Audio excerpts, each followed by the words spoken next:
In November 2025, Indonesia did something that sent shockwaves and reopened some of the darkest chapters in its modern history. The Indonesian government declared the late President Suharto, the military general who ruled Indonesia for 32 years, a national hero. For many Indonesians, this wasn't just controversial, it was unforgivable. Suharto's rule is synonymous with corruption, nepotism, political imprisonment, censorship, and one of the worst mass killings of the 20th century. And yet, he was placed alongside 9 others in Indonesia's annual roll of national heroes, supposedly honored for their contributions to the nation. What pushed this decision through, and what does it say about Indonesia's democracy today? This is Sameer Arshad Khatlani. In the days leading up to the ceremony for the award, the streets of Jakarta filled with anger. Student groups, activists, survivors, children of the disappeared. Over 16,000 people signed an online petition demanding Suharto be removed from the list. Amnesty Indonesia called the award an attempt to distort history. Its executive director, Usman Hamid, didn't mince words. He warned that honoring Suharto could legitimize the suppression of dissent, the erasure of alternative narratives, and tightening of state control over the historical record. The fears were clear. If you rehabilitate a dictator, what comes next? What follows when those in power begin rewriting the past? The answer may lie in the man who approved the honor, Indonesia's President Prabowo Subianto, a former elite commander, Suharto's former son-in-law, a general once dismissed from the military for the 1997-98 disappearance of pro-democracy activists. Prabowo's 2024 victory was already seen as a step backward, a reversal of democratic gains that followed Suharto's fall in 1998. And now, critics argue that naming Suharto a national hero isn't just nostalgia, it's a project, a rewriting, a return of the new order's worldview. Prabowo has openly floated scrapping regional elections. He's pushing for a larger military role in civilian life. Civil society groups say the space to criticize the state is shrinking.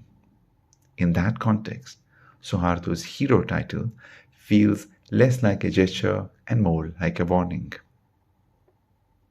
To understand why this hurts, we need to look back at Indonesia's post-Suharto transformation.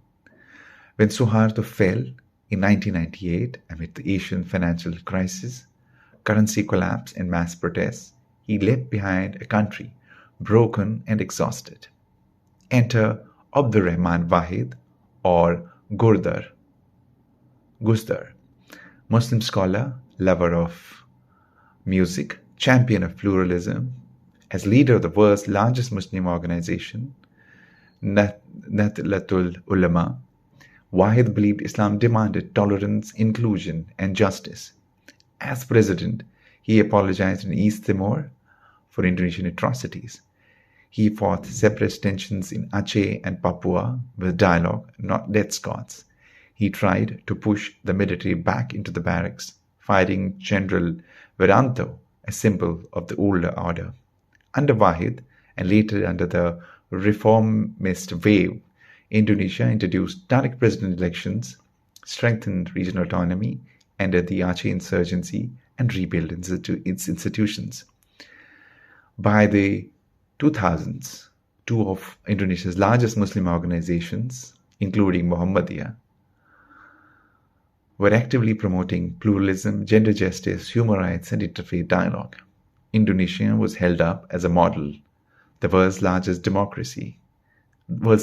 largest democracy, and one of the 20th biggest economies. The IMF now projects Indonesia as a fast-growing G20 economy until 2028, and this built on rubble of Suharto's collapse. Which is why his sudden elevation stings so deeply. Before the dictatorship, there was a purge. In 1965, several left-wing army officers attempted to seize power.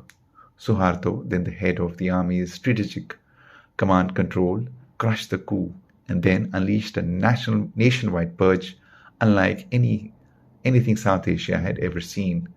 Between 500,000 and 1 million people were massacred. Leftists, trade unionists, feminists, artists, anyone the army could label communist. Tens of thousands were imprisoned across the archipelago from Java to the notorious camp of Buru Island, forced into slave labor and treated as social pariah for decades. The American Central Intelligence Agencies called it one of the worst mass murders of the 20th century, and yet the West welcomed Suharto because he was seen as a loyal anti-communist ally in the Cold War. For 32 years, he ruled with near total control, invading East Timor, censoring the press, crushing dissent, and building a vast oligarchic kleptocracy. His family was accused of embezzling tens of thousands of dollars. Indonesia has never held a truth commission, never fully reckoned with the killings, never been allowed a collective grieving. And now, in 2025, the state is calling Suharto a national hero. The battle unfolding in Indonesia today isn't just political, it's emotional, it's historical, it's existential. It's a fight over memory, accountability, or amnesia. Prabowo's revisionism is reopening old wounds. Survivors, activists, and scholars argue that Indonesia risks sliding back towards the authoritarian reflexes of Suharto's so-called new order. For them, naming Suharto a hero is not a symbolic gesture, it's a deliberate rewriting of national memory. If the past is whitewashed, the future becomes vulnerable. If history bends to power, democracy begins to unravel.